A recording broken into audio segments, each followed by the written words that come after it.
Welcome. Today is Sunday, the 13th of August, 2017. Welcome. My name is Derek, and I want to go over Bitcoin and silver a little bit within this video. This is the weekly chart for silver, which spans back to 2012, or the last 5 years and such, which has shown the downtrend, in this case from 36, but even before then from 50, down to the 14 handle, up now to 17. I view this as an asset class, the physical commodity, the bullion silver itself, as an asset which has, I think, considered to be safe value, as it really can't go down that much further and at least sustain any big down moves. And it's also something, when you hold the physical commodity, that doesn't entail any third-party risk. I also wouldn't be surprised as we move into the 20s where a situation comes in, especially with the new discoveries that require the physical silver commodity, that the metal will start to get to critical factors where there's going to be a major demand for that purpose. Thus, it wouldn't surprise me if it gets to the point where investment grade silver will get to a stage, maybe into the 20s, even early 20s at some point, where it'll be melted down, sold for enormous prices. Thus, the 100-ounce bars in situations like that would pay off, as it wouldn't matter if you have a 100-ounce bar or 100 beautiful collector 1-ounce coins. 100 ounces is 100 ounces. I also think if a situation like that is to occur, where a lot of bullion is being melted, that several years after that fact, that the coins of today, the nice collector coins, would do extremely well versus what would be future newly minted coins. Say an example 2033 or something like that. Maybe one of those cool coins today would be worth 2 or 3 times more maybe than what would be minted at that stage. So here we see silver, $17.07. Of course, it's been highly manipulated. At least that's how I've been viewing it. I don't know how much longer it can take. For me, when I'm talking about the 20s and 30s, it by most certainly is a very long-term investment. And I want to buy some very soon, but I'm not using this as a gauge. I'm using Bitcoin more for such. Let's put that chart on the screen. And with a $4,000 price, if I take that 1707 number and calculate the ratio, 234 in 1.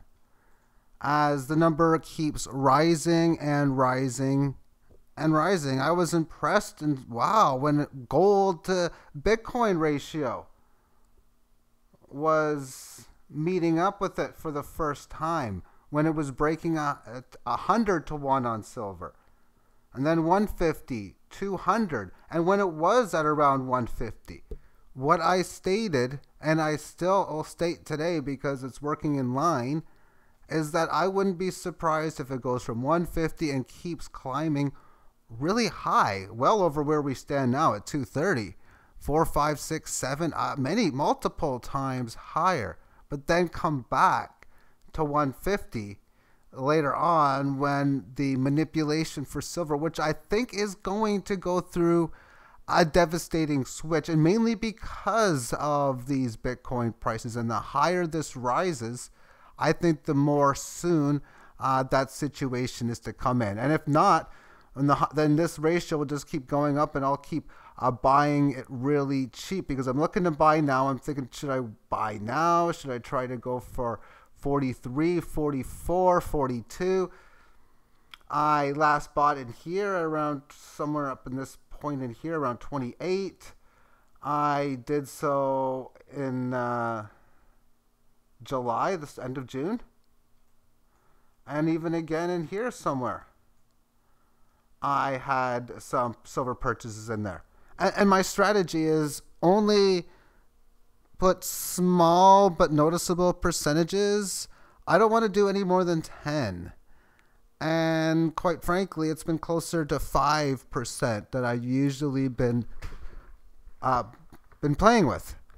5% of my Bitcoin portfolio.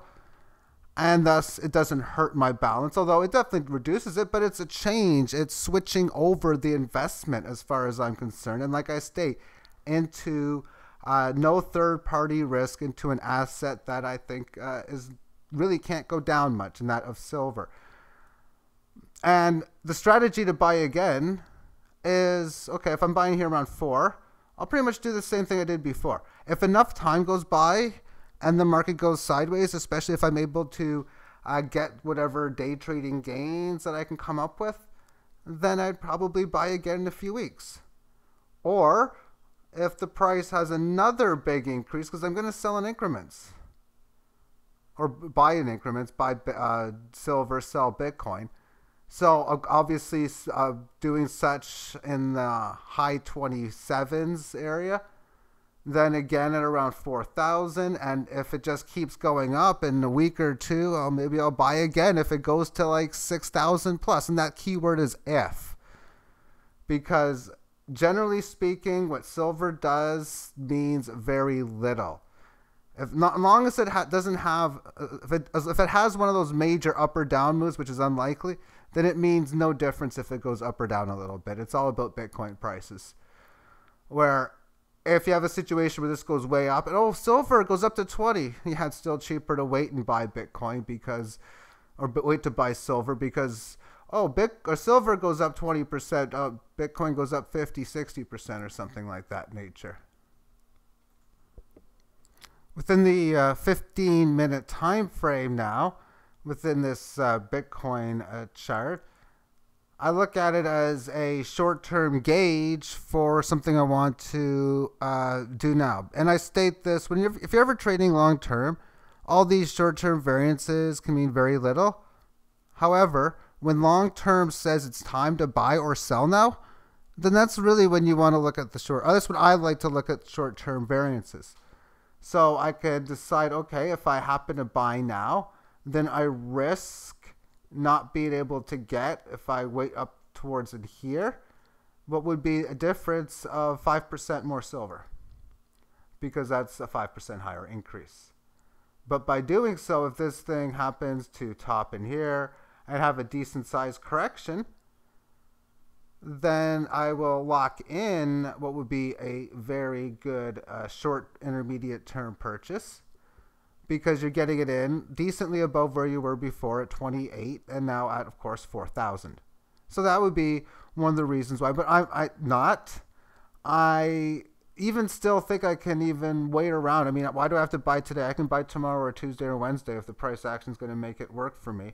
So I would think at this stage that I can still play for a break above this resistance level. Now, as far as the mathematics within it, I can calculate high to low, and we'll do that right now.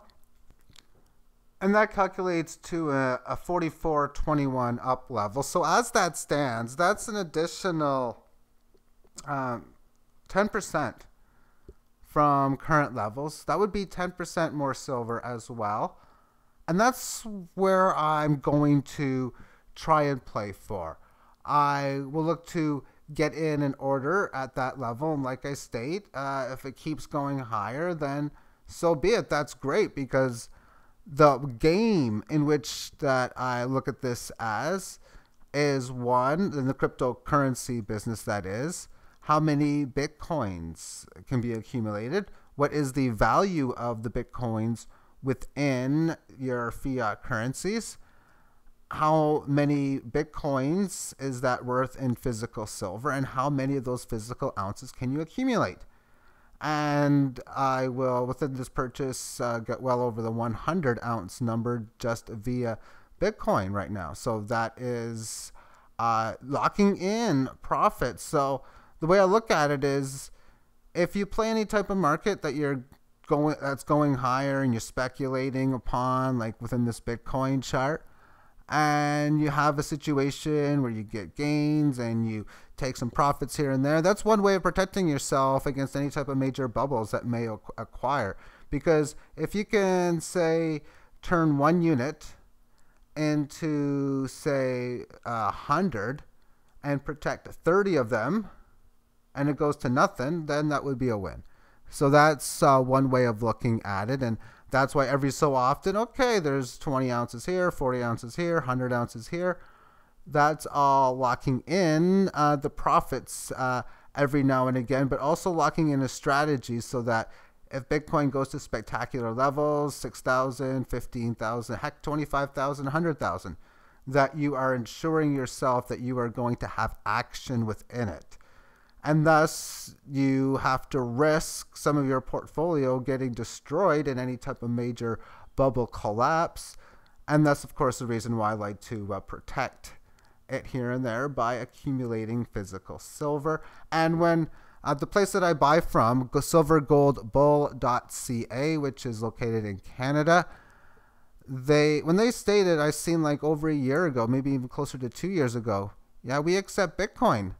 Interesting, because I knew if I ever had a chance to get into it in any way, that I would have a measure to be able to turn it into a physical commodity, and thus get it really cheap when you consider, okay, back in the day, and I'm going to put up another chart, and when this year started, the price of Bitcoin, we could say, was firm around 1,000, went a little above, a little below, and at that stage, there was like a 60 or 70 Bitcoin ratio with silver.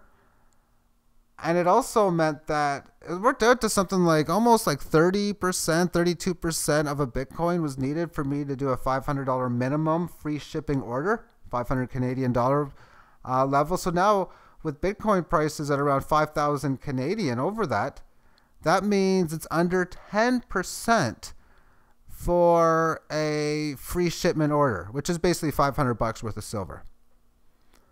And then as the ratio goes higher, it could just get to the extreme levels where, 4% of a Bitcoin will get you $500 worth. And of course, that would be in a situation of 10,000. But it means it's so easy to accumulate larger levels that way when one asset class goes up really high and the other one either goes down, doesn't go up much at all, or goes sideways, which has exactly been the case within a lot of these precious metals. So thank you for tuning in, and have yourself a great day. Bye-bye.